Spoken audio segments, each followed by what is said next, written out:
کیا ہے وہ وادی چھچ ہے۔ اس مختصر سی ویڈیو میں ہم چھچ کی تہذیب و ثقافت، رسم و رواج اور چند مشہور گاؤں کا تذکرہ کریں گے۔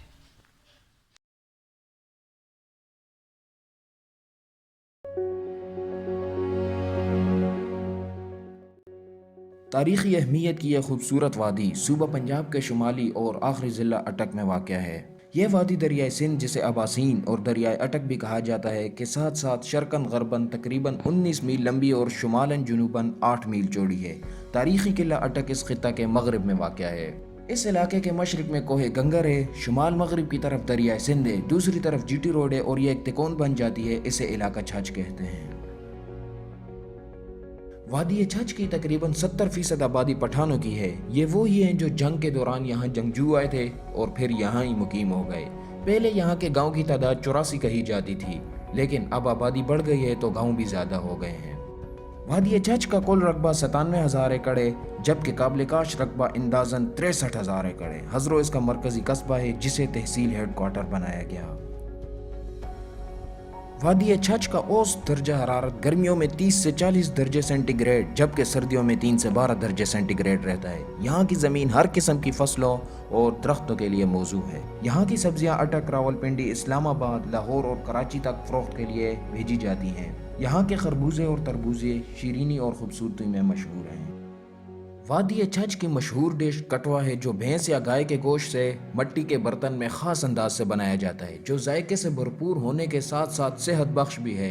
یہاں کے لوگ چائے کے بہت شوقین ہیں۔ علاقے کے زیادہ تر لوگوں کا پیشہ کھیتی باڑی ہے۔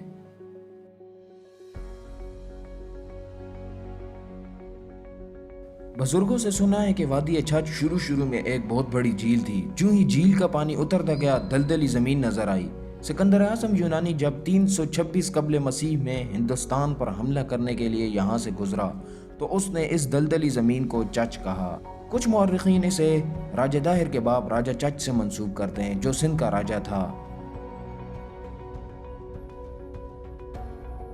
وادی چھچ کے باشندوں کی طبیعت شروع سے ہی مہم جو رہی ہے، چاہے وہ کسی بادشاہ کے لشکر میں شمولیت کی شکل ہو یا تجارت کی شکل میں، تبلیغ دین کی صورت میں ہو یا پھر ملازمت کے سلسلہ میں۔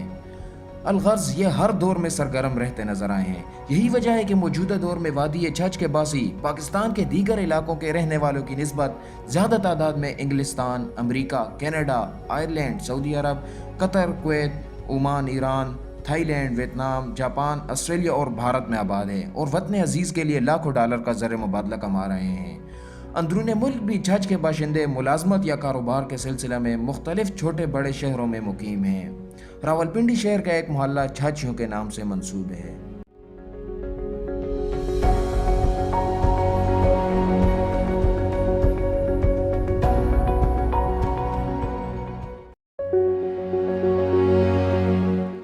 چھچ کے لوگوں کے رسم و رواج تقریباً وہی ہیں جو دریائے سندھ کے پار صوبہ سرحد والوں کے ہیں۔ ہر گاؤں یا محلہ میں ایک حجرہ ہوتا ہے جس کے ساتھ ایک بڑا صحن ہوتا ہے۔ یہ مردوں کے بیٹھنے کی جگہ ہوتی ہے۔ ہر حجرہ میں ضرورت کے مطابق چارپائیاں اور بستر پڑے ہوتے ہیں۔ چلم، تمباکو اور پانی کا گھڑا بھی ہوتا ہے۔ حجرہ میں گپ شپ ہوتی تھی، زور آزمائی، کھیل کود، قصہ گوئی اور شعر و شاعری کی محفلیں برپا ہوتی تھیں۔ اب حجرہ کی بجائے لوگوں نے اپنی حیثیت کے مطابق بیٹھ کے بنا لی ہیں۔ کھیل کود اور ورزش کے بجائے سیاسی زور آزمائی ہوتی رہتی ہے۔ چھچی لوگ اب بھی ڈھیلے ڈھالے کپڑے پہنتے ہیں۔ جس طرح کندھے پر چادر پاکستان کے بہت سے علاقوں میں رکھی جاتی ہے، اسی طرح علاقہ چھچ میں بھی لوگ چادر کا استعمال کرتے ہیں، لیکن علاقہ چھچ کی چادر سب سے منفرد ہے۔ اس کا اپنا رنگ و روپ ہے اور مخصوص کپڑا ہے جو بطور چادر دنیا میں یہاں کے لوگوں کے علاوہ کوئی استعمال نہیں کرتا۔ اس چادر کو چھچ اور گرد و نواح کے لوگ چھاچی چادر کہتے ہیں۔ اسے مقامی زبان میں لنگ کہا جاتا ہے۔ یہاں کی مستورات ہریالی رنگ کی چادر اوڑھتی ہیں۔ اس پر بھورے یا سرخ رنگ کے بڑے بڑے نقطے ہوتے ہیں۔ اسے مقامی زبان میں چھیل کہا جاتا ہے۔ چھچ کی اکثریت اب بھی پردہ کی پابند ہے۔ چھچ کے نوجوان کھیلوں کے بہت شوقین ہیں۔ یہاں بہت سارے کھیل کھیلے جاتے ہیں۔ چھچیوں کا سب سے پسندیدہ کھیل والی بال ہے۔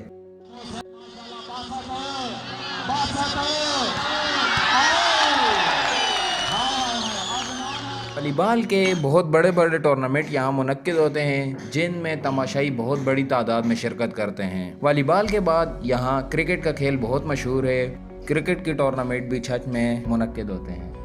چھچ میں کبڈی اور فٹ بال بھی کھیلا جاتا ہے۔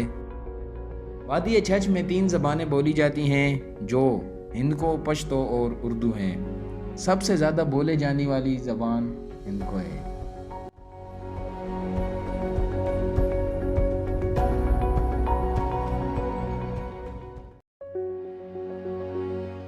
دریائے سندھ، جسے پشتو زبان میں اباسین یعنی دریاؤں کا باپ کہا جاتا ہے، ہمالیہ کے پہاڑوں سے چل کر گلگت اور کوہستان ہزارہ سے ہوتا ہوا وادی چھچ میں غازی کے مقام سے داخل ہوتا ہے اور ایک کمان کی شکل اختیار کرتے ہوئے اٹک کی پہاڑیوں میں نظروں سے اوجھل ہو جاتا ہے۔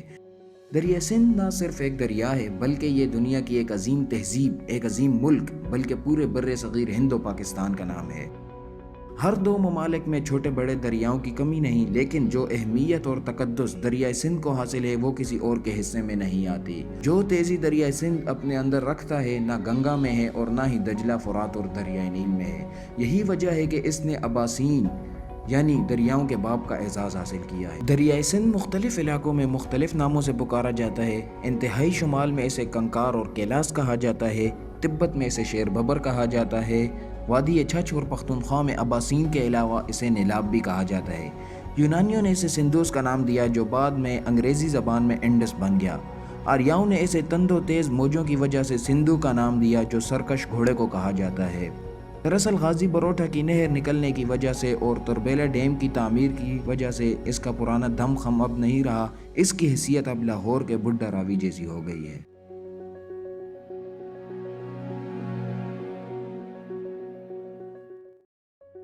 علاقہ چھچ کے جنوب کی جانب سروانہ میں واقع صدیوں پرانا میاں ہادی بابا قبرستان جو کہ 2924 کنال کے وسیع رقبے پر پھیلا ہوا ہے، جسے بعض جگہوں میں 1440 کنال کہا گیا۔ یہ رقبہ تقریباً 3 گاؤں کے رقبہ پر مشتمل ہے۔ یہ ضلع اٹک کا سب سے بڑا اور پاکستان کا تیسرا بڑا قبرستان ہے۔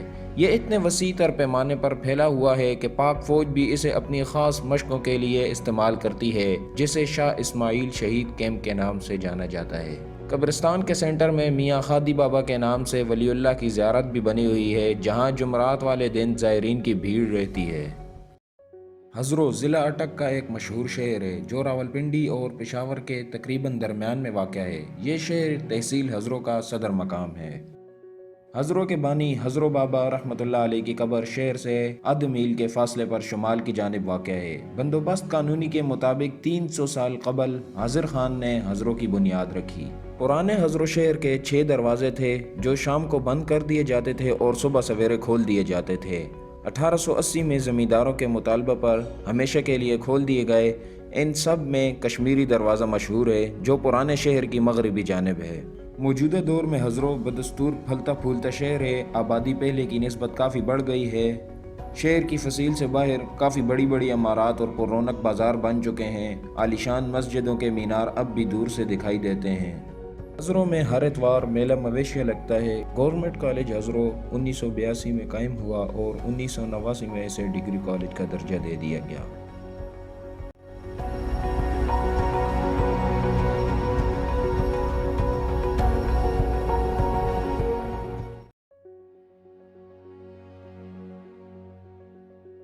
بندوبست قانونی کے ریکارڈ کے مطابق مورث اعلیٰ غور نے سلطان محمود غزنوی کے ساتھ آ کر غرغشتی گاؤں آباد کیا۔ بعض لوگوں کے بیان کے مطابق صوبہ سرحد کے گاؤں غرغشتی سے دلاور خیل، عنایت خیل، مٹا خیل قبائل نے یہاں آ کر یہ گاؤں آباد کیا۔ غرغشتی کو وادی چھچ کا سب سے بڑا گاؤں کہا جاتا ہے۔ غرغشتی میں کئی نامور شخصیات گزری ہیں جنہوں نے تاریخ، ادب اور زندگی کے دیگر شعبوں میں نام پیدا کیا۔ ان میں شیخ الحدیث مولانا نصیر الدین رحمۃ اللہ علیہ کا علمی گھرانہ مشہور ہے۔ حضرت شیخ الحدیث مولانا نصیر الدین رحمۃ اللہ علیہ کا خواب مبارک جو انہوں نے رنگون میں قیام کے دوران دیکھا تھا بہت مشہور ہے۔ خواب میں حضور اکرم صلی اللہ علیہ وسلم کا دیدار نصیب ہوا۔ آپ صلی اللہ علیہ وسلم نے شیخ صاحب کو فرمایا تم بنی اسرائیل سے ہو۔ اس کے بعد شیخ الحدیث صاحب کو پکا یقین ہو گیا کہ پٹھان بنی اسرائیلی ہیں۔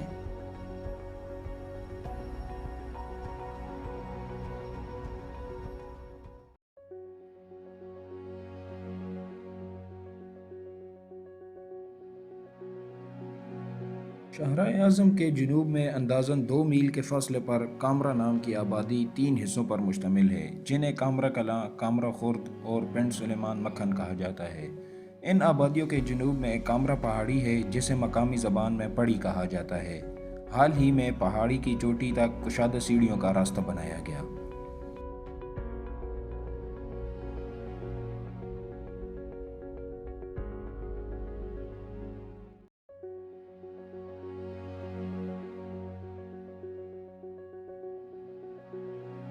حمید گاؤں کو حمید خان افغان نے افغانستان سے اکبر رقبہ اعضا کو جو پہلے ویران جنگل تھا آباد کیا۔ تھوڑے عرصے بعد دیگر اقوام کے لوگ بھی آباد ہو گئے۔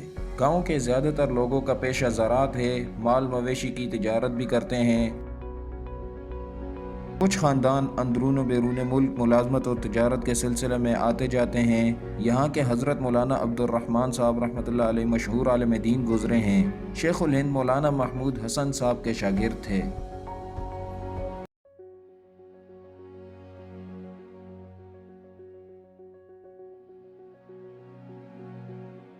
بندوبست اول 1862-63 تحصیل اٹک کے ریکارڈ کے مطابق شاہ جہان بادشاہ کے عہد میں ویسا خان نامی شخص نے یہ گاؤں آباد کیا۔ اس کا اصلی نام اویس خان تھا۔ یہ گاؤں 2 دفعہ برباد ہوا۔ گاؤں کے شمال میں پرانے زمانے کی ایک ڈھیری ہے۔ پرانے وقتوں میں سکھوں کی نگران چوکی اس پر قائم تھی اور صوبہ سرحد آنے جانے والوں کی کڑی نگرانی کی جاتی تھی۔ ویسا گاؤں میں پٹھانوں کی آبادی زیادہ ہے۔ آوان ملیار، قریشی اور مغل بھی آباد ہیں۔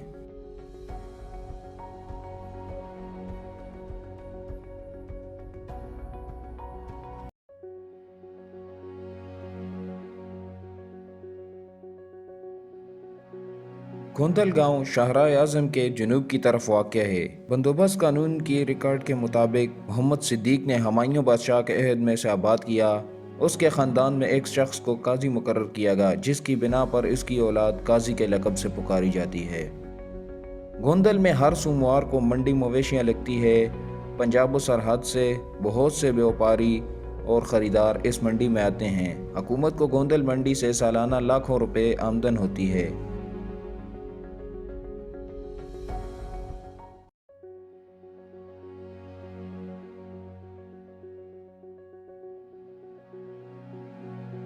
بندوبست قانونی کے مطابق حافظ غلام مورث اعلیٰ مالکان نے سلطان محمود غزنوی رحمۃ اللہ علیہ کے عہد میں اس گاؤں کی ملکیت حاصل کی۔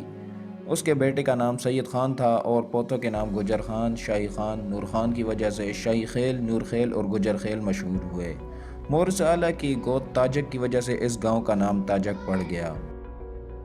ان کے علاوہ ملیار، آوان اور پشاور خاندان بھی آباد ہیں۔ مولوی عبد الحنان صاحب رحمۃ اللہ علیہ کا تعلق اسی گاؤں سے تھا۔ آپ نے زندگی کے آخری ایام مدینہ شریف میں گزارے اور وہاں ہی وفات پائی۔